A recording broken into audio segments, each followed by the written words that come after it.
Welcome to Sunny Dialogues with Coach Evolved. Today I'm going to share a video of a talk that I shared with Timmys Round Table Group, where I was invited to speak, divided into 3 parts.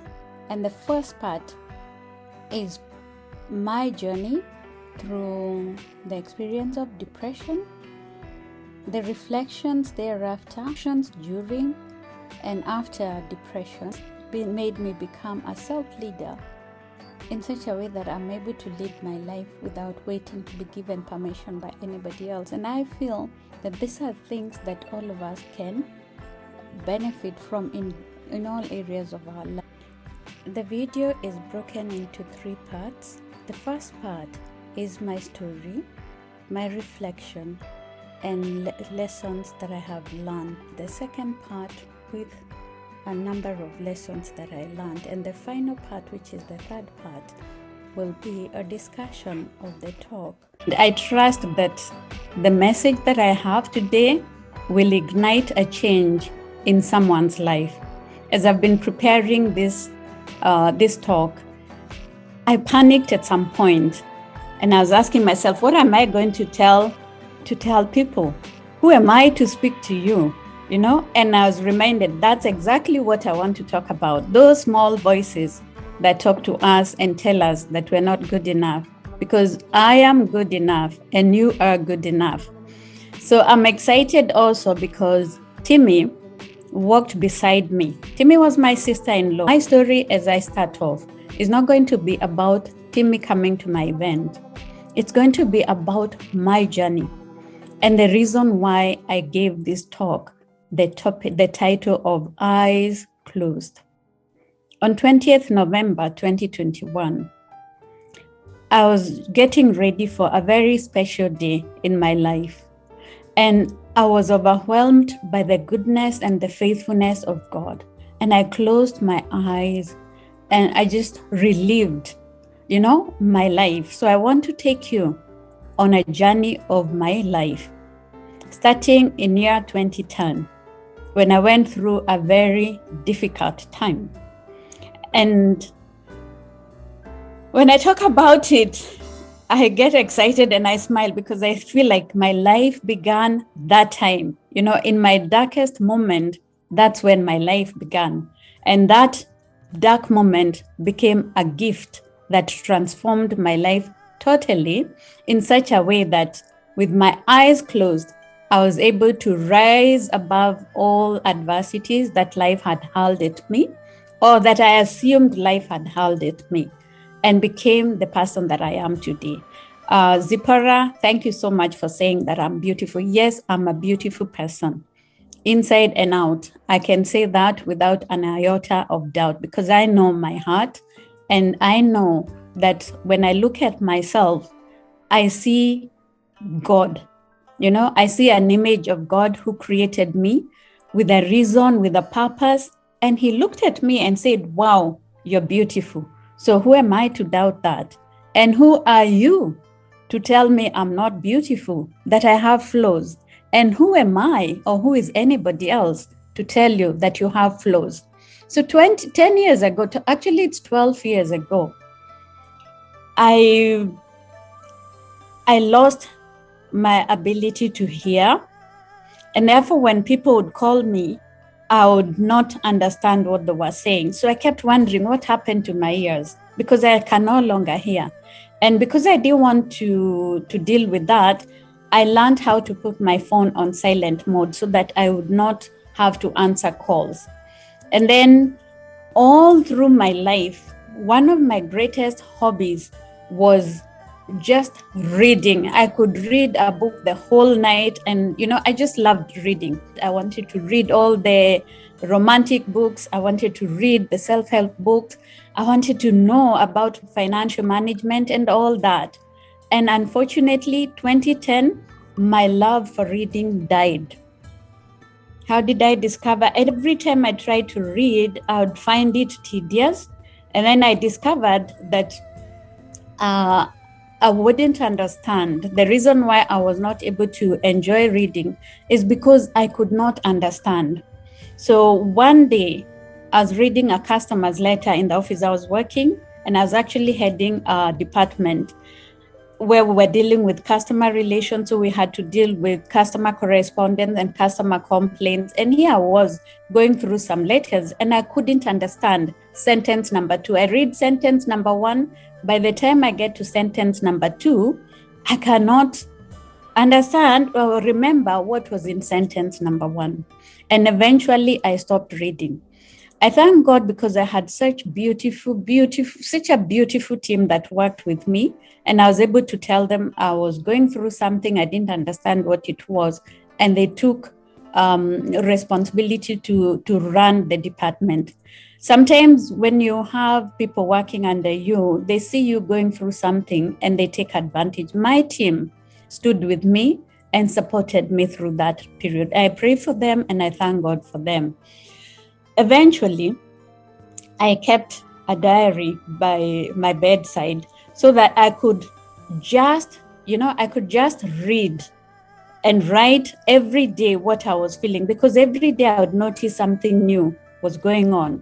And eventually I realized that I was going through a lot of stress, but I didn't go to the D word, but I would wake up in the morning and getting ready was very difficult, getting ready to go to work. So I would take a shower, come lie down on the bed because I couldn't take a shower and dress up. It was too much work. So I'd come lie down on the bed, and then after a few minutes, I dress, I oil myself, and then I wear my clothes. I lie down again on the bed to regain strength so that I could rest and go to work. But before I left the house, I'll take a glass of Lucozade to energize me, then go to the car, drive, and go to work. And believe me or not, I would work the whole day.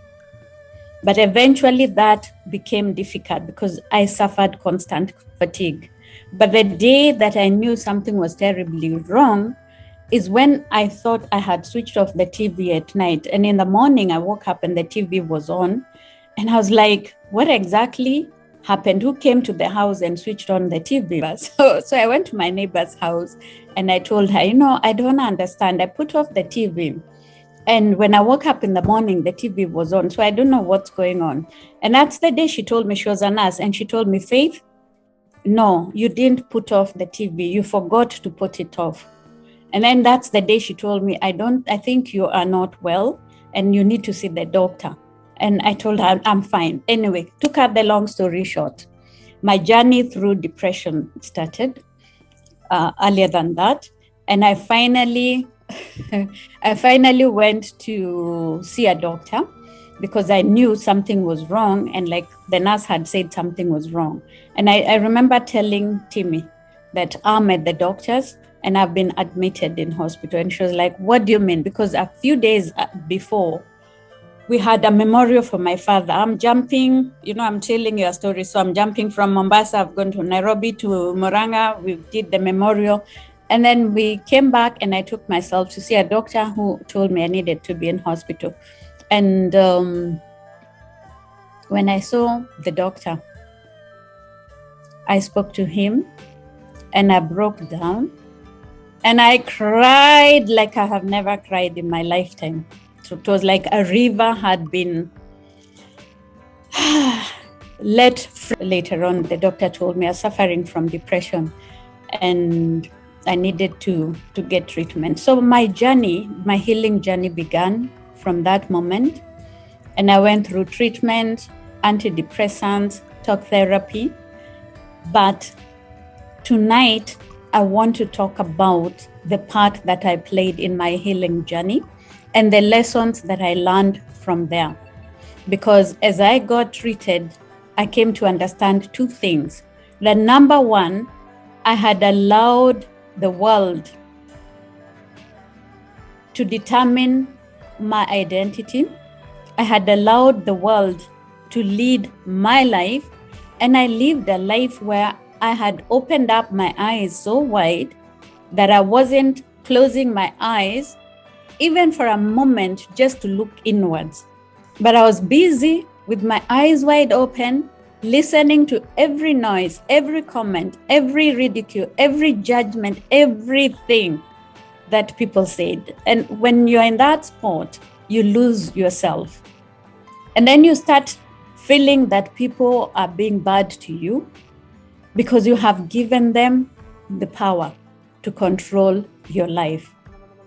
So, ladies and gentlemen, as I healed, I took over my life through the help of the doctor.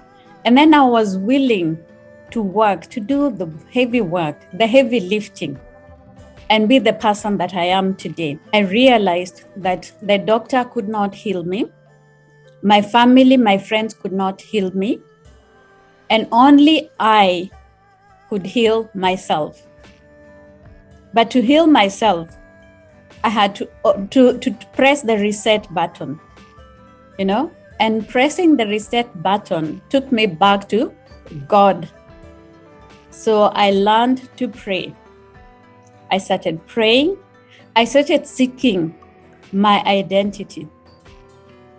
And I started going backwards in time to understand who exactly is Faith.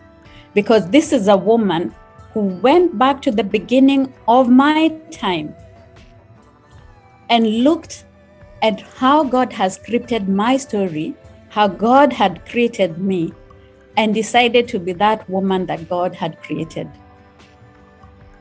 And I became my authentic self without apology. And when I did that, my healing journey started. I read, and I could read because I was getting treated. And I was able to understand that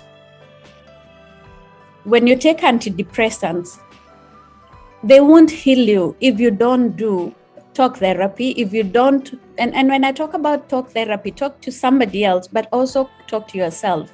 And that's what we'll be talking about tonight. Closing your eyes so that you can talk to yourself and believe in yourself. I did that.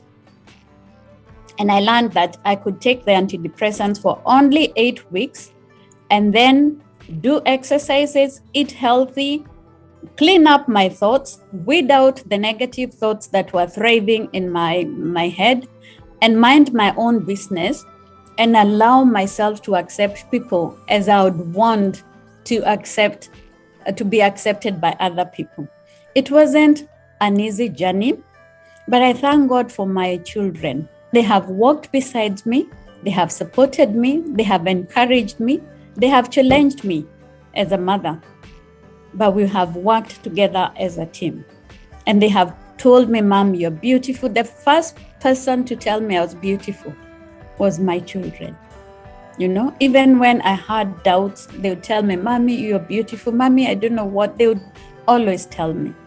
And I just thank God that He blessed me with those children. I just love you so, so much. And I know every day, I know you're there for me, and they journeyed with me. As I talk about my children, I also want to remember Timmy. Timmy came to visit me in hospital every single day to see me. And Timmy would even organize for a beautician to come to hospital, do my hair, put makeup on me, and would laugh. And I always looked happy and beautiful. But a lot of the joy that I had was camouflaging the pain that I was experiencing. So I'm not here to relieve the pain. I am here to share this because I know there is somebody who's looking at their life and thinking, oh my goodness, this life is, meaningless. And sometimes people even feel like, I want my life to end. I just want you to know that you don't need to end your life. It's gonna be well. Just hang in there, because dark days come, but beautiful days come. So I just wanted to take you through that journey so that you can see my vulnerability and just understand that it is okay to be vulnerable, that it is okay to go through difficult times, that it is okay not to be okay, and that you can, one moment you're in darkness, the other moment you're in sunshine. So today I'm a girl who is full of sunshine, but there's a day I was full of, gloom. Eyes closed caused a lot of curiosity from people. I'm curious, I want to know about eyes closed. Ladies and gentlemen, eyes closed is simply about looking inwards and drawing strength from your innermost being. I saw this quote by Masaru Emoto, a Japanese, and I just loved it. It says, if you feel lost, disappointed, hesitant, or weak, return to yourself, to who you are here and now. And when you get there, you will discover yourself like a lotus flower in full bloom, even in muddy pond, beautiful and strong. Eyes closed will center around this quote as we talk, as we discuss, and I want us to engage with one another in the chat. Just write your thoughts. And if you have a notebook, write your thoughts about your personal life and what you need to do to press the reset button. And one of the reasons we close our eyes is because we want to pray. When we pray, we say, let us close our eyes and pray. When we do that, we shut out the world so that we can focus on praying. And at the same time, we give God the respect that he deserves. The second thing is that we close our eyes so that we can rest. Sometimes when you are so tired, you just close your eyes and just sit back and you find that you rest. But also when you go to sleep, you sleep with your eyes shut so that you can rest. We also close our eyes because we feel unsafe. So when we see danger, sometimes we find yourself closing your eyes to protect yourself. And fear also makes us close our eyes. When I remember getting a jab, a shot, we used to get a shot mostly in the buttocks when we were young. I don't know whether that's happening now, but we used to do that. And I would really close my eyes and squish my bum so that the pain would go away. And I know many times, you know what I mean, and you know the moments you close your eyes. And we also close our eyes when we are thinking deeply, because we want to really get deep down into our thinking tank and get the right answers. And then we close our eyes when we are meditating. We close our eyes when we are visualizing. When we have time, I hope we'll be able to do a visualization. And then we also close our eyes because we want to feel calmness.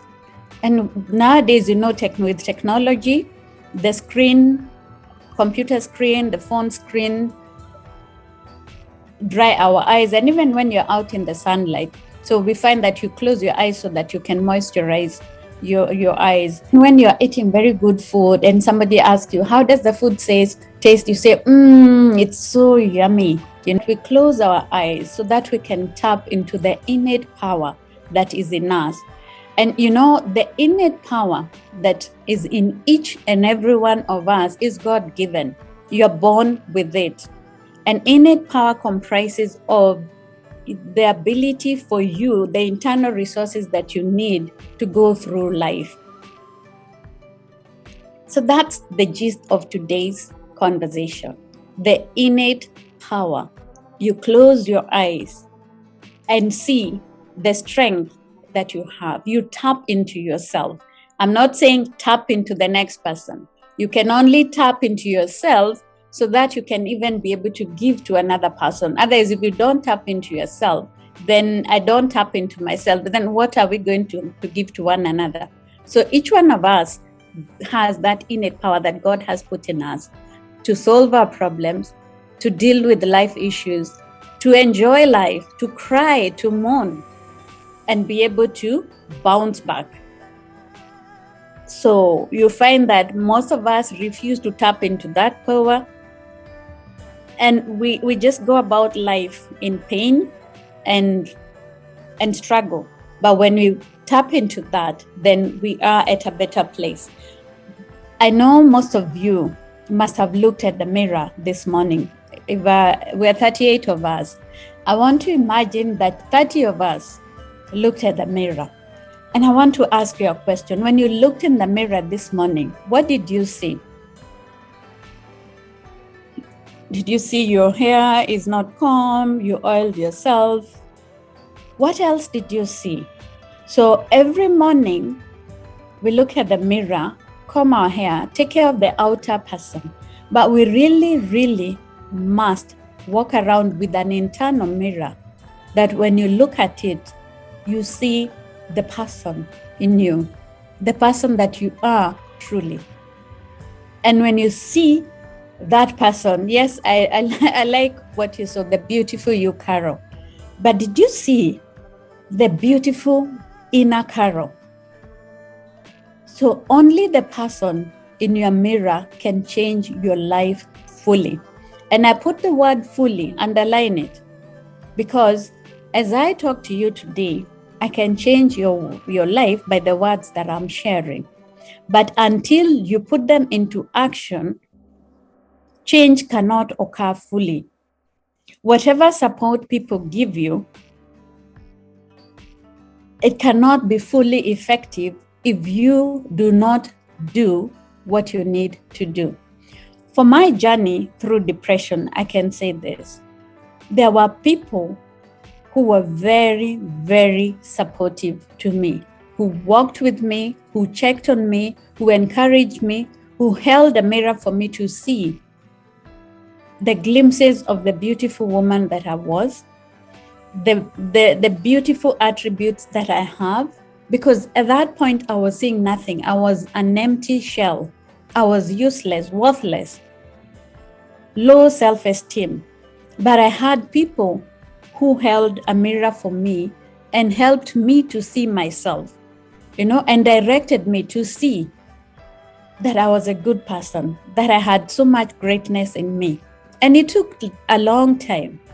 But ultimately, when I accepted to clearly look at myself and own to that fact, I saw the beauty that was in me.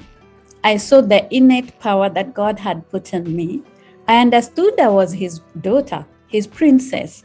And as my friend tells me, I'm a queen. And I started accepting that. But how do you get to that? Number one, you need to know yourself. When I was growing up, my mother always told me that I was so slow and I needed to be faster. I needed to move my hands faster. And I tried so many times, and should be tough on me because we needed to do work in the garden, and she needed to do so much. And she, I was there as a person, as a child, but I could not do so much work. And she kept pushing me. And one day I told her, Mommy, I don't think I'm cut out for this. So I'll go to school and then I'll hire somebody to do the work for me. Today, I look back and think I wasn't given very fast hands. Some people are very fast with their hands, but God gave me a fast mind, but not fast, but very slow hands. Is there anything wrong with that? No.